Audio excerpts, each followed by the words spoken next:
I'm fire with desire, 'cause your love is taking me higher. Higher. Get to the hook.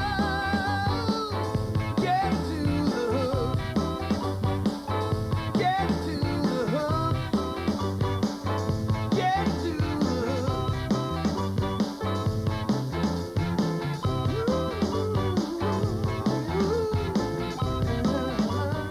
Hello, you're watching The Hook, and I'm your host, Martin Blasick. One of my favorite things in the whole world is a well-constructed pop song, and so what we're going to do today is listen to some songs, crack them open, and see what's on the inside. Somewhere between art and science is the magic formula that we're all looking for, and today, we just might find it. My guest today is Willam Duvall. He's the lead singer and guitar player for Comes With the Fall.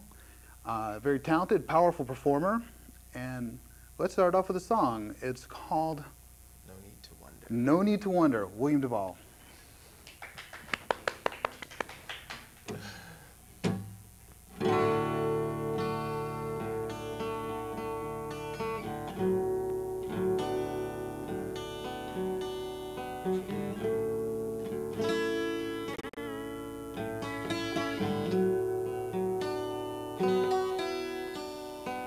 Now may be the only time we get to share the smallest part of the loneliness that makes us who we are.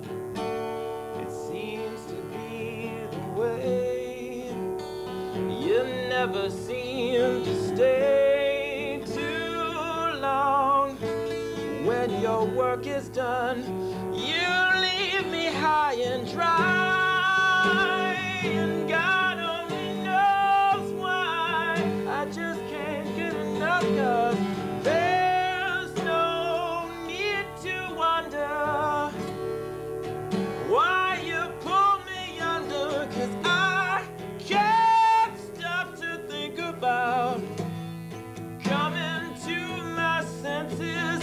I can't stop to think about truth or consequences now. You know I can't refuse, and even if I lose, I'll stand this ground with you, your ever watchful eye. Whatever fortune falls, remember we are flesh for just a moment's time, but spirits evermore. If we only knew what more, 'cause I can't get enough, and there's no need to wonder why you pull me under, 'cause I can't stop to think about coming to my senses. I can't stop to think about the truth of consequences now.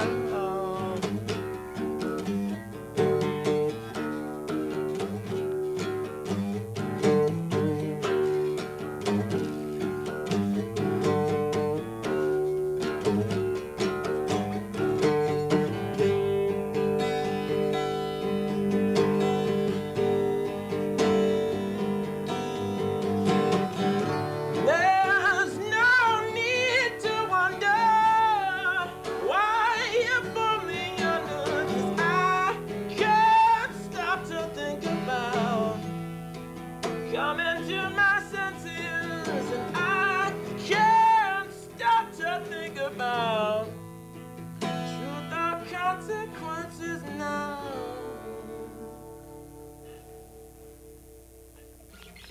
Bravo, man. Thank you. Thank you. Yeah, you're welcome. You're welcome. That's a lovely tune. Thank you. And I have to say, you're blessed from the spirits above with one of those high, clear voices, so it's even an extra clear message when you play your song. Oh, right on. Basic question. How'd you write it? How?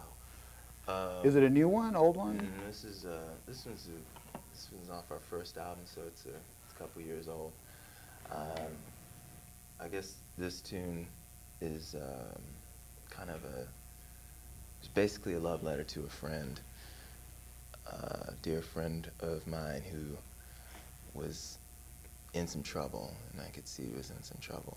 And the song is basically saying that, you know, I am willing to help you even if it means going down with you, you know? Like I don't want you to be alone no matter what, is basically what it's saying. So really the message, it wasn't like you had some crafty guitar line and you were struggling for words, you had a message coming first. Yeah, absolutely. And it's funny because this song actually started out, it started out double time. I don't know if you could really sense from the way I just played it, but it's halftime. The way I do it is halftime, but it started out like jangly. All the time, get to share, smile, you know, that kind of thing. And so I remember we were recording our first album, Comes With the Fall, in Atlanta, and we were in the studio, and I was, you know, turned around to one of the other guys in the band. I was like, check it out, man, I got this thing, you know, man, I think it might be pretty good, you know. And I started jangling, you know. And he just turned around and walked out, went into the control room, you know. And I thought, God, I didn't think it was that bad, you know. I actually thought I was kind of onto something. And it turns out that the engineer called him in there for something, and he didn't even hear me, you know. He just thought I was over there in my own world just doing a thing. But anyway, at some point later, he said, what was that thing? That was really good, you know. And kept working on it. I mean, I say that, it was maybe a period of 2 weeks. The song was written very fast. It was more or less channeled, really. But I had everything, and just for some reason, just didn't dig that double time thing. But were you double timing it? You were double timing that same chorus that you have and everything. You had your melody and stuff. Okay, There's no need to wonder. Yeah. It was kind of like, I thought, like a jaunty little, like, you know, you could picture, I don't know, Fleetwood Mac playing it or something, right? I mean, just hearing it off the cuff, it sounds lighter that way. Right, but the message is heavier, and that, I think, was the problem, is that the jauntiness of that rhythm wasn't fitting the subject matter. So finally, I just went with the drummer one day. I called the drummer and just said, hey man, you know, why don't we just go down the room, you and me, you know, and see if we can figure this thing out. And I said, just try playing at halftime like Black Sabbath would play it. Right? And so he gets behind the kit and just starts walloping that. And